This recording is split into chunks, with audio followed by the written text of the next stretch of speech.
শুভ সকাল নিহার। শুভ সকাল জুবাইর। সেই সাথে শুভ সকাল আপনাদের প্রত্যেককে, দেশ কিংবা দেশের বাইরে যে প্রান্তে বসেই দেখছেন সম্ভাবনাময় আরেকটি সকালের শুরুতে আপনাদের সবাইকে আমন্ত্রণ। সকালের বাংলাদেশের আজকের এই পর্বে অসাধারণ একটি দিন কাটাবেন এই প্রত্যাশাতে থাকছে, এবং সেই প্রত্যাশা নিয়ে সাথে আছে জুলহা জুবাইর এবং আমি নিহার সুলতান। প্রত্যেকটি দিন হবে উদযাপনের, এবং কিভাবে উদযাপন করছেন সেই দিনটি সেই সম্পর্কেও কিন্তু আমাদেরকে জানাতে পারেন। আমাদের ঠিকানা একটাই, facebook.com/সকালের বাংলা। আপনাদের সাথে এই মুহূর্তে একজন অতিথি আমাদের সাথে যুক্ত হচ্ছেন। আজকের পর্বটা নিঃসন্দেহে অনেক বেশি গুরুত্বপূর্ণ, কারণ যারা হৃদযন্ত্রের ক্রিয়া নিয়ে কিছুটা হলেও দুশ্চিন্তার মধ্যে আছেন তাদের জন্য কিন্তু আজকের এই পর্বটা দেখবার মতো, সংগ্রহে রাখবার মতো। কারণ আমাদের সাথে আজ স্টুডিওতে আছেন ডক্টর এস.এম. মোস্তফা জামান, যিনি অধ্যাপক ইন্টারভেনশনাল কার্ডিওলজি, BSMMU।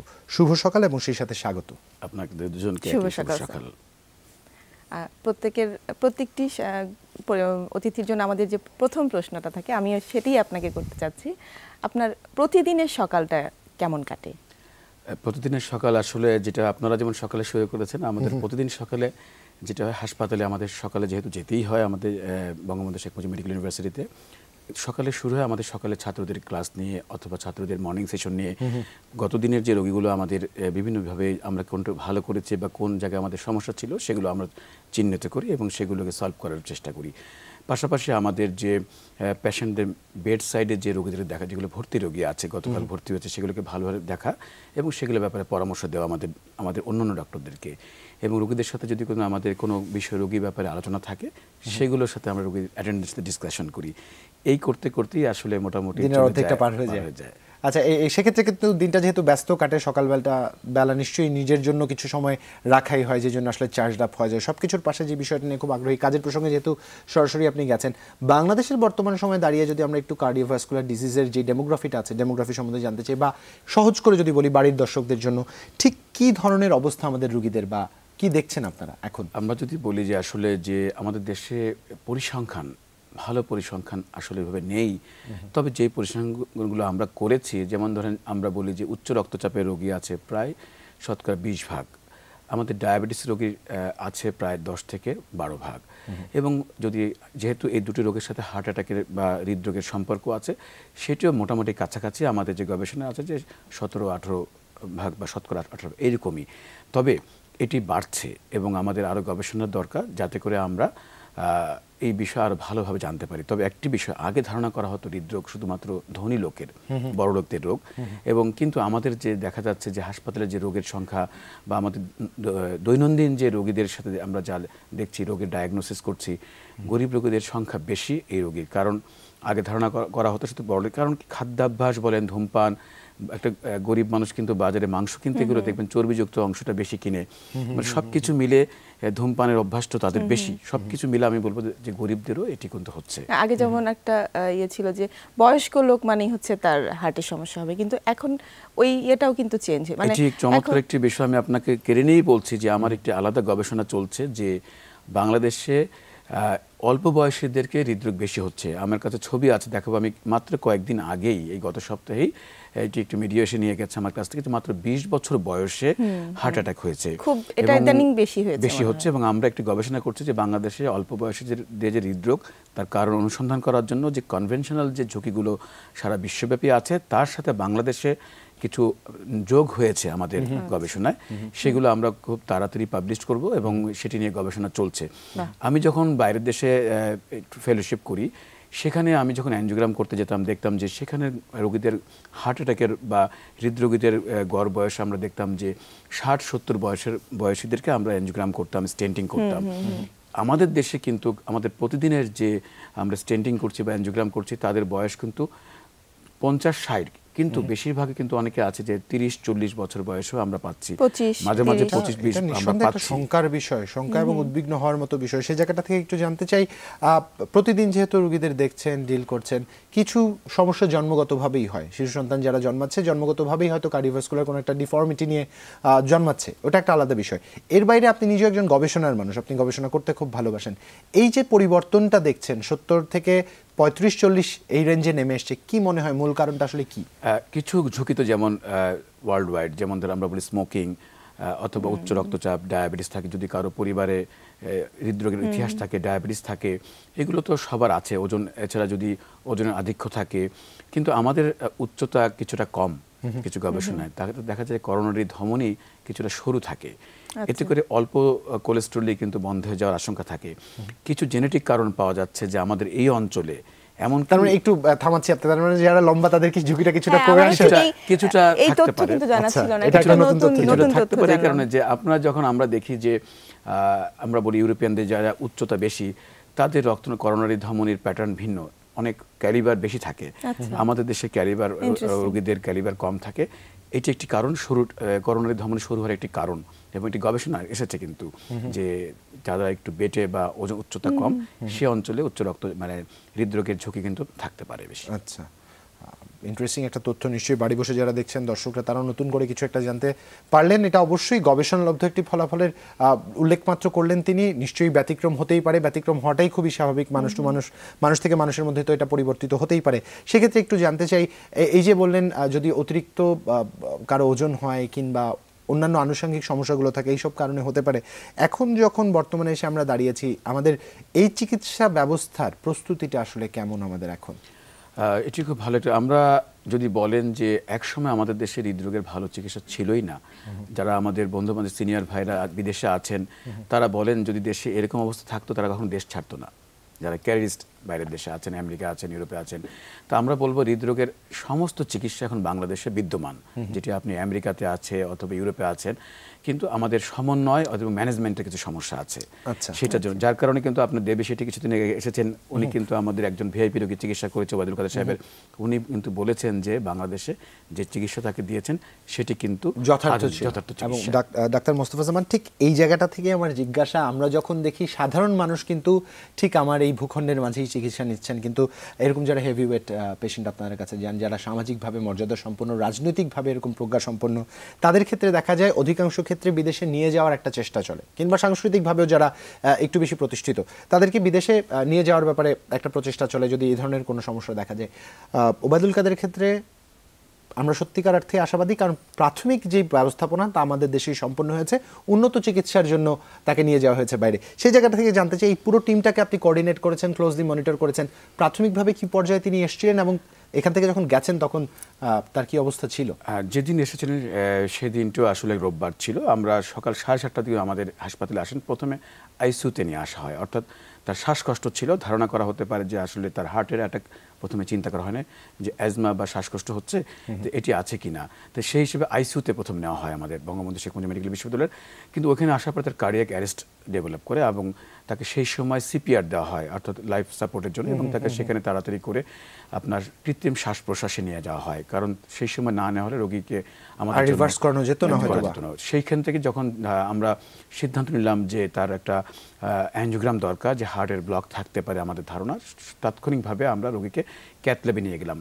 এই অবস্থায় অ্যাঞ্জিওগ্রাম করে আমরা দেখলাম যে তার 3টি ব্লক আছে। 3টি ব্লকের মধ্যে যে একটি ক্রিটিক্যাল ব্লক, যেটা 99% এলইডিতে নিয়ম অনুযায়ী সারা বিশ্বব্যাপী যে গাইডলাইন বলে সেটি খুলে দিতে হবে তাৎক্ষণিকভাবে, সেটি কি বলে প্রাইমারি পিসিআই। তখনই আসলে যেটি বললাম যে ট্রিটমেন্টে আপনি কয়েকটা বিষয় বলেছেন যে এই যে কঠিন ট্রিটমেন্ট আমরা প্রতিদিন রোগীদের করছি, কিন্তু ওবায়দুল কাদের সাহেবের যে স্টেন্টিং করেছি আমরা সেটি অত্যন্ত সহজই ছিল আমরা বলবো, কিন্তু রোগীর পার্সপেক্টিভে ভিআইপি রোগী অনেক মানুষ, মন্ত্রী থেকে শুরু আওয়ামী লীগের সমস্ত নেতারা, সারা বাংলাদেশের বিভিন্ন স্তরের সারা হাসপাতাল একদম লোকারণ্য।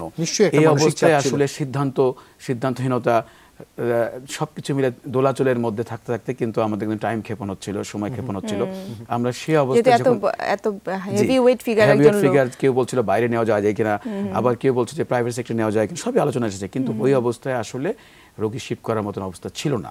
কারণ আমরা কিন্তু জানি কার্ডিওভাস্কুলার যে কোনো অ্যাটাক বা এই ধরনের যে কোনো অ্যাটাকের সময় একটা গোল্ডেন টাইম থাকে, যে গোল্ডেন টাইমের মধ্যে রেসপন্স করতে হয়, ওই সময়টাতেই মনে হয় পারফেক্ট ট্রিটমেন্টটাও খুব জরুরি। যে গোল্ডেন টাইম বলেন পারফেক্ট, আমরা বলি যে door to needle time 90 minutes, বিশেষ করে প্রাইমারি পিসিআই করার জন্য, যেটা আমরা বলছিলাম প্রাইমারি পিসিআই।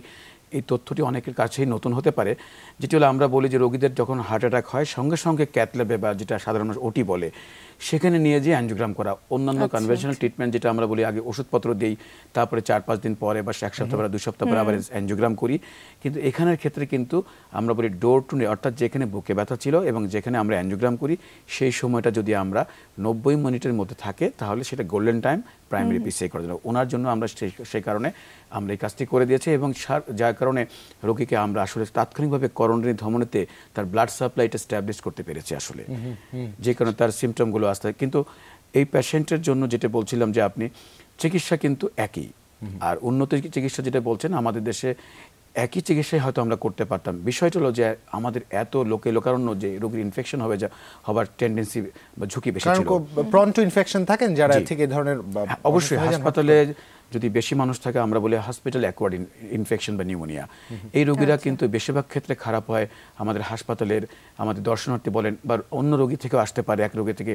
এই সব কিছু মিলিয়ে আমরা বলি হসপিটাল অ্যাকোয়ার্ড নিউমোনিয়া বা ইনফেকশন হওয়ার চান্স থাকে। সেই কারণে সব কিছু বিবেচনায় আমরা তাকে বলেছি এবং দেবী সেটিও তাকে তার ওবায়দুল কাদের ওয়াইফকে এইভাবেই বর্ণনা করেছেন যে এই হতে পারে, যদি আপনারা নিতে চান যত শীঘ্র নিয়ে যেতে পারে। একটু যদি এখানে একটু জিজ্ঞাসা বা জানার ছিল যে আমরা যতটুকু জানি যে দেবী সেটিকে বাংলাদেশে আনার ব্যাপারে আপনার একটা বড় ভূমিকা ছিল, সেটা যদি একটু বলতেন সেটা কিভাবে? সেটা হলো যে সারাদিন আসলে যখন আমরা সকাল থেকে রাত পর্যন্ত আমরা চিকিৎসা দিচ্ছি, পাশাপাশি রোগী একটা পর্যায়ে ভালো হয় আবার হঠাৎ করে খারাপ হয়, এ পর্যায়ে আমরা সন্ধ্যার দিকে আমরা আবার মিটিং হয়। আমাদের মাননীয় ভাইস চ্যান্সেলর সাহেব ছিলেন, আমাদের মন্ত্রী মহোদয় ছিলেন। বিশেষ করে রাতের বেলা যে সিদ্ধান্ত আমাদের মাননীয় শেখ সেলিম সাহেব আমাদের ওই মিটিংয়ে ছিলেন, দীপুমণি ছিলেন, আমাদের পররাষ্ট্রমন্ত্রী সাহেব উনি ছিলেন, এছাড়া আরও আমাদের চিকিৎসকরা ছিলেন। সেই রাতে যখন আমরা মিটিংয়ের পরে মাননীয় প্রধানমন্ত্রীর সাথে ওভার টেলিফোনে এই সমস্ত বিষয় নিয়ে আলোচনা হচ্ছিল, এক পর্যায়ে তখন কিন্তু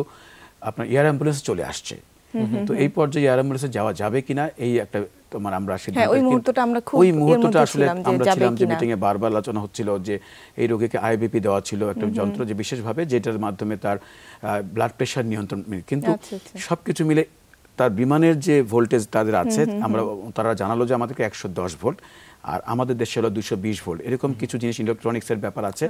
সেগুলো আমরা সমন্বয় করার জন্য তাদের সাথে আবার বললাম যে সেটাকে কোনো ভাবে সেই বিদ্যুতের যে বিষয়গুলো ভোল্টেজগুলো চেঞ্জ করা যায় কিনা, সেগুলো ব্যাপার সবই করা হয়েছে।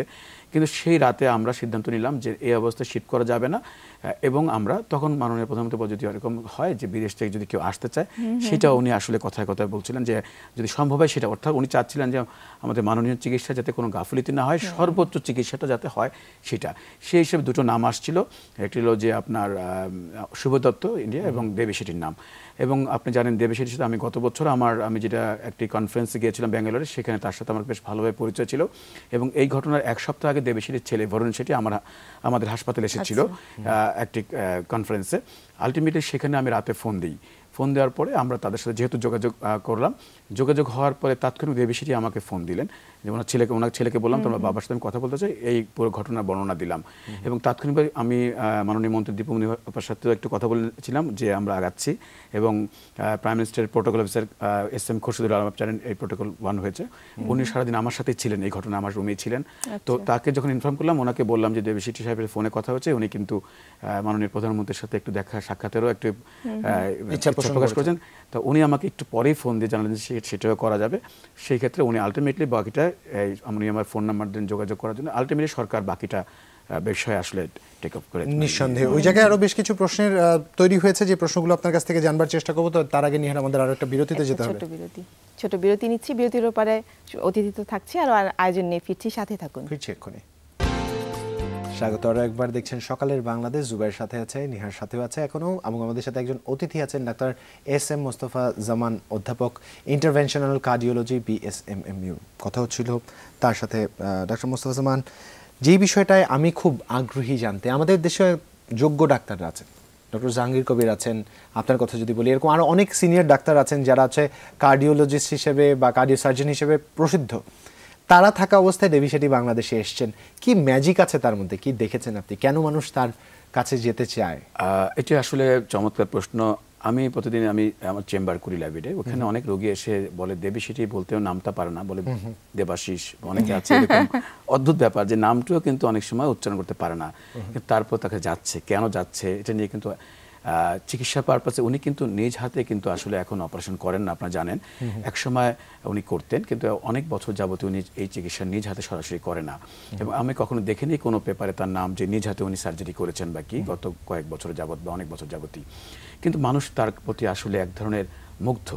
এটা মুগ্ধ হওয়ার কারণও আছে।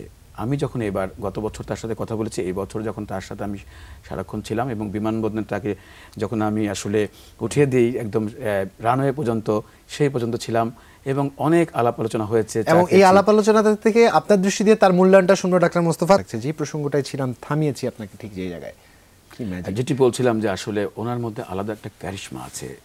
একজন ডক্টর সাথে রোগীদের যে সম্পর্ক, এই পবিত্র মহান সম্পর্কের মধ্যেও আসলে ডাক্তার রোগীর মধ্যে কিছুটা ভ্যারিয়েশন থাকে। আমি ওনাকে যতটা দেখেছি যে ওনার সাথে রোগীদের সম্পর্কের একটা অন্য মাত্রার একটা সম্পর্ক থাকে, যে কারণে রোগীরা আসলে খুব সহজেই তার প্রতি মুগ্ধ হয়ে যায় এবং চমৎকার হয়ে যায়। একটি চিকিৎসা একটি বিষয় এবং চিকিৎসার যে পদ্ধতি সেটিও একটি এর সাথে চিকিৎসা একটি শিল্পর মতো। আসলে আমরা বলি medical the combination of science and art. আমরা বলবো দেবীশিটির মধ্যে সেই গুণটি চমৎকারভাবে আসলে ব্যালেন্সড হয়েছে, যেই কারণে রোগীরা আসলে তার প্রতি মুগ্ধ। অনেক সময় দেখা যায় যে আমাদের দেশে কিছু রোগী তার কাছে যাচ্ছেন, চিকিৎসা নিজ হাতে দিচ্ছেন না, দিচ্ছে অন্য ডক্টর, কিন্তু বলছে দেবীশিটি করেছেন, কিন্তু দেবীশিটি নিজ হাতে, আমি বলছি যে উনি অপারেশন করেন না, কিন্তু রোগীরা কিন্তু মুগ্ধ। কিন্তু যেটা হলো কি, সেই চিকিৎসা কিন্তু আমাদের দেশে হচ্ছে, হয়তো আমাদের সামগ্রিকভাবে সমন্বিত একটি ব্যবস্থাপনার মাধ্যমে যে চিকিৎসা দেওয়া দরকার সেটা আমরা হয়তো সব জায়গায় পুরোপুরি পারছি না। তবে আমরা বলবো ডাক্তার হিসাবে যে এর চেয়ে বেশি ক্রিটিক্যাল রোগী আমরা চিকিৎসা করছি, যেটি বলছিলাম যে মাননীয় মন্ত্রী উপদেষ্টা ছাড়াও সারা প্রতিদিনই করছি এবং সাধারণ মানুষের জন্য করছি, শুধুমাত্র ভিআইপি রোগী না। আপনারা জানেন সাধারণ মানুষের চিকিৎসা। এবং আমরা জোর গলায় বলতে পারি যে ইউরোপ আমেরিকার যে চিকিৎসা পদ্ধতি এখন চলছে, বাংলাদেশে আমরা তাই অ্যাটলিস্ট হৃদরোগের ক্ষেত্রে আমরা দেবীশিটিও কিন্তু সেই কথাই বলে গেছেন যে চিকিৎসা। এবং মাননীয় প্রধানমন্ত্রী উনি যখন দেখা করেন, আমি সেখানে ছিলাম, সৌভাগ্য হয়েছিল একসাথে, উনি বলেছেন যে মার্কিন যুক্তরাষ্ট্র বা ইউরোপে থাকলে যে চিকিৎসা হতো এই চিকিৎসা এখানে হয়েছে। ডাক্তার মোস্তফা জামান, ঠিক এই জায়গা থেকেই জানতে চাই, মাননীয় মন্ত্রী ওবায়দুল কাদের সাহেব যখন গেলেন বাংলাদেশ থেকে, আমাদের এই প্রাথমিক যে যতটুখানি ওনাকে চিকিৎসা দেওয়া সম্ভব হয়েছে বা যতখানি আপনারা সফলভাবে দিয়েছেন, এরপর যখন তিনি যে হার্ট কন্ডিশন নিয়ে গেছেন এবং এখন যখন নিশ্চয়ই আপনার জানবার সুযোগ হচ্ছে তার আপডেটগুলো, কোনো পরিবর্তন, কোনো পার্থক্য বা? হ্যাঁ, পরিবর্তনের মতো যেটা যখন এখানে ছিলেন আমরা বলেছিলাম যে আমরা একটি ক্রিটিক্যাল ব্লক ছিল, সেটাকে আমরা স্টেন্টিং করেছি। আর এছাড়া তার হার্টের কিছু দুর্বলতা ছিল, আমরা বলি ইজেকশন ফ্র্যাকশন, যেটি দিয়ে আমরা বলি হার্টের কার্যক্ষমতা পরিমাপ করা যায় ইকোকার্ডিওগ্রাফির মাধ্যমে, যেটা আমরা বেডসাইড সারাদিনই বারবার করেছি যাওয়ার আগ পর্যন্ত। সেখানে প্রায় শতকরা 40% মতো ছিল আমাদের ইয়েতে, 35-40 এরকমই। তো সেটি কিন্তু আমাদের বাইপাস সার্জারি করা হয়েছে, আপনারা জানেন, সিঙ্গাপুর মাউন্ট এলিজাবেথে।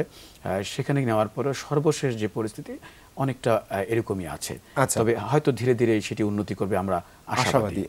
আমরা দেখছিলাম কিন্তু পত্রিকায় যে ওবায়দুল কাদের এখন কথা বলছেন পরিবারের সাথে। গতকালই সামাজিক যোগাযোগ মাধ্যমে একটা ছবি দেখেছি যে এই জায়গাটা, এই যে 40% একটা ডেভেলপমেন্ট নিয়ে তিনি গেছেন, ফিরে এসছেন, মানসিক একটা চাপ ছিল, নিঃসন্দেহে সবকিছু মিলিয়ে মিশিয়ে ছিল। সেই জায়গা থেকে একটু জানতে চাই, উনি হয়তো একটা অবস্থা সম্পন্ন জায়গা থেকে এসছেন, বা মাননীয় মন্ত্রী যেহেতু ওনার ব্যবস্থাপনা ভিন্ন ছিল, যদি উনি বাদে অন্য কেউ হতো, যেটা অবশ্য আপনি বারবার করে বলছেন, পদ্ধতিগত কি কোনো পরিবর্তন আসতো কিনা? এই যে প্রাইমারি পিএমআই যেটার কথা বলছেন, সেটা নিতে কি আপনারা সেকেন্ড থট দিতেন? আমি গতকাল ওই মানে যে কেসটা আমরা দেবীশিটি মানে ওবায়দুল কাদের সাহেব, তার চেয়ে কঠিন একটি প্রাইমারি পিসি গতকালই করেছি আমি। এমন হতে পারে আজকাল এটা লোকে আসলে কি রোগীদের মাঝে প্রাইমারি পিসিআই সম্পর্কে ধারণাগত যে একটা এটা এই জনপ্রিয়তা পায়নি। আমরা যে রোগী হার্ট অ্যাটাক নিয়ে আসে, আমরা বলছিলাম বারবার যে 90 মিনিটের মধ্যে যদি আসে তাহলে আমরা ওষুধের চিকিৎসা আগে না করে আগে ক্যাথ ল্যাবে নিয়ে অ্যানজিওগ্রাম করে স্টেন্ডিং করে পথটা খুলে দিলে ব্লাড সাপ্লাই যদি এস্টাবলিশ করে দিতে পারি, তার করোনারি মাসেল সালভেশন হচ্ছে। মাননীয় মন্ত্রী মহোদয়ের কি এর আগে কোনো হিস্ট্রি ছিল এরকম? অবশ্যই ছিল। আমরা বলবো যে নির্বাচনের আগেও উনি একটি মাইল্ড অ্যাটাক হয়েছিল, আমরা তাকে দেখেছিলাম এবং তাকে বলেছিলাম যে আরো ফার্দার চিকিৎসা ইভালুয়েশন করতে। উনি আসলে দেশের কথা ভেবে, নির্বাচনের কথা ভেবে বলেছিলেন যে উনি নির্বাচনের পরে আসলে বাকি চিকিৎসাটা উনি নেবেন। এবং আপনারা জানেন যে ওনার ডায়াবেটিস ছিল, আমরা যেদিন ওনাকে রিসিভ করি হার্ট অ্যাটাকের সময়, সেই সময় ডায়াবেটিস আনকন্ট্রোল ছিল।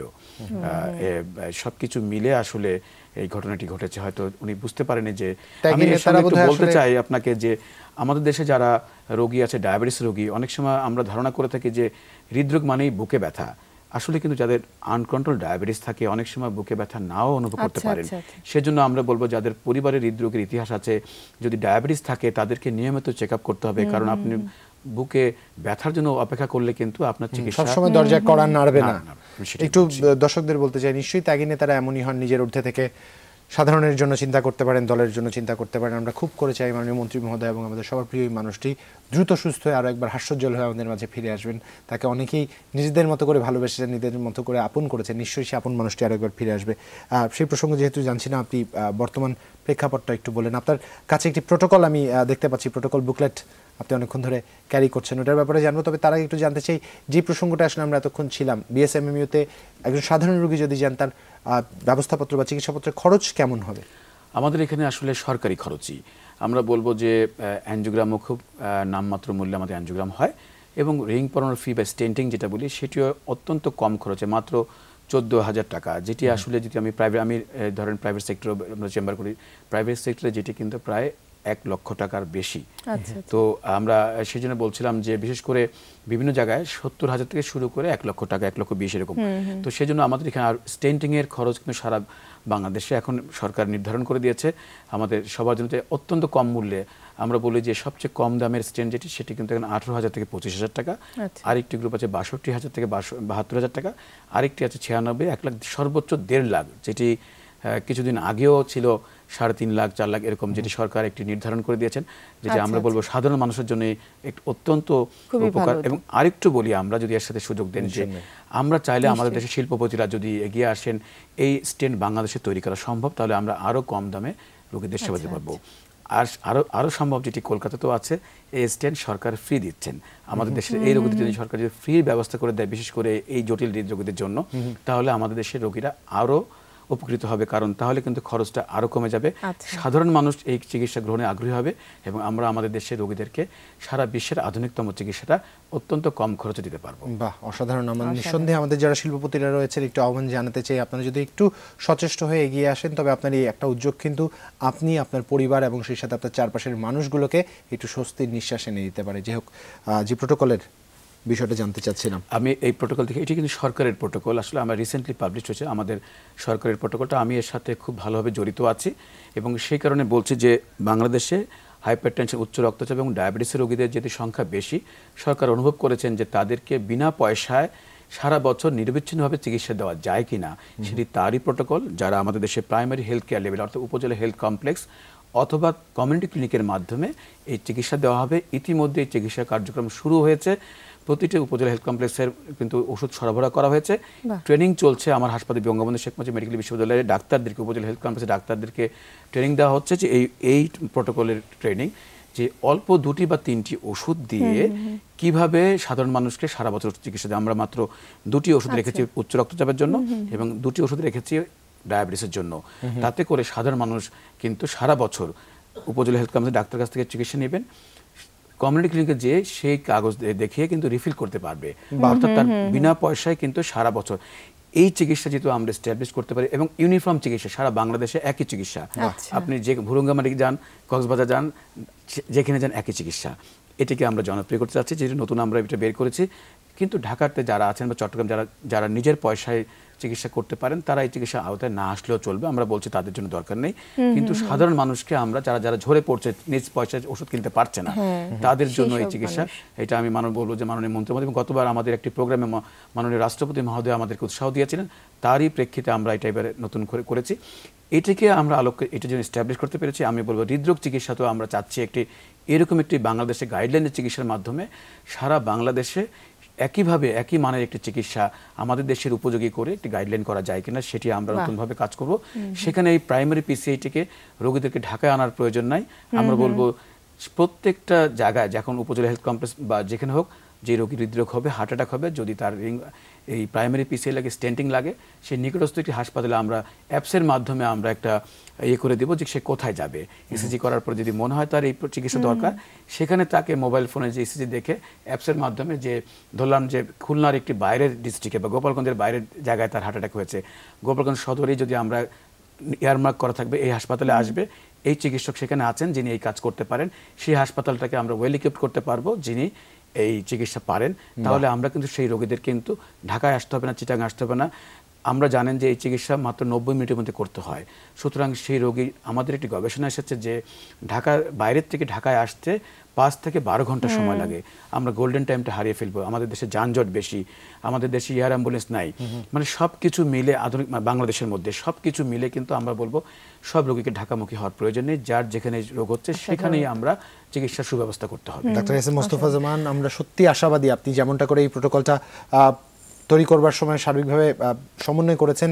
নিঃসন্দেহে আমাদের কার্ডিওভাস্কুলার এই যে সংকটগুলো আছে সেই সংকটগুলো দূর করবার জন্য একইভাবে এরকম একটা প্রোটোকল অচিরে আমরা পেতে যাবো, এবং আপনার যে আশা সবাইকে বিনামূল্যে এই স্টেন্টিংটা করবার সুযোগ করে দেন। এবং একটু বলতে চাই যে আমরা যেমন বলি না ডাক্তার হচ্ছে কসাই, ডাক্তারের কাছে আল্লাহর পরে আমরা ভগবানের পরে আমরা ডাক্তারকে বিশ্বাস করি, নির্ভর করি, কিন্তু তিনি আমার সাথে কেমন আচরণ করলেন। হ্যাঁ, এই জায়গা থেকে আমার মনে হয় যে ডাক্তারদের উপরে আসলে অনেকখানি ওনার সাথে কথা বলে যেটা মনে হলো যে আস্থা তৈরি হয়ে যাচ্ছে। নিঃসন্দেহে অসংখ্য ধন্যবাদ আপনাকে আমাদের সময় দেওয়ার জন্য। ধন্যবাদ। এবং যেটি বলছিলেন প্রথমে একটু বলে যে প্রতিদিন নতুন করে উদযাপনের, আমরা চাই আমাদের যাপিত জীবনের প্রতিটা দিন নতুন করে উদযাপন করে আপনাদের ভাষায় বলতে চাই। অসাধারণ, খুব সুন্দর করে কিন্তু কথাও বলেন ডাক্তার এস এম মোস্তফা জামান। তার সাথে এতক্ষণ কথা হচ্ছিল, তিনি নিঃসন্দেহে আপনাদের জানাবার চেষ্টা করেছেন, যারা জেনেছেন উপকৃত হয়েছেন। নিঃসন্দেহে আপনারা সচেতন থাকবেন। একদম আজকের দিনটা কিন্তু শুরু হয়ে গেছে, সুন্দর একটি দিন। বলেছিলাম যদি আজ কোথায় কোথায় যেতে পারেন তাই আপনাদের একটু জানাবো, তবে সময় কিন্তু আজ ফুরিয়ে এসছে, সেই জানানোর সুযোগ হচ্ছে না। তবে ঢাকাতে আজ বেশ কিছু আয়োজন রয়েছে বন্দরনগরী, চট্টগ্রামে, খুলনার আয়োজনের কথা আমরা আসলে জানাতে চেয়েছিলাম, তবে আজকে হাতে একদম সময় নেই। আজকের মতো এখানেই বিদায় নিচ্ছে। যারা যেখান থেকে যুক্ত ছিলেন সুন্দর একটি দিন কাটাবেন, ভালো থাকবেন, সর্বোপরি যে বিষয়টি সচেতন থাকবেন, সেই সাথে সুস্থ থাকবেন। অবশ্যই ভালো থাকবেন, নিজের যত্ন নেবেন, পরিবারের যত্ন নেবেন এবং দিনটিকে উদযাপন করবেন। শুভ সকাল।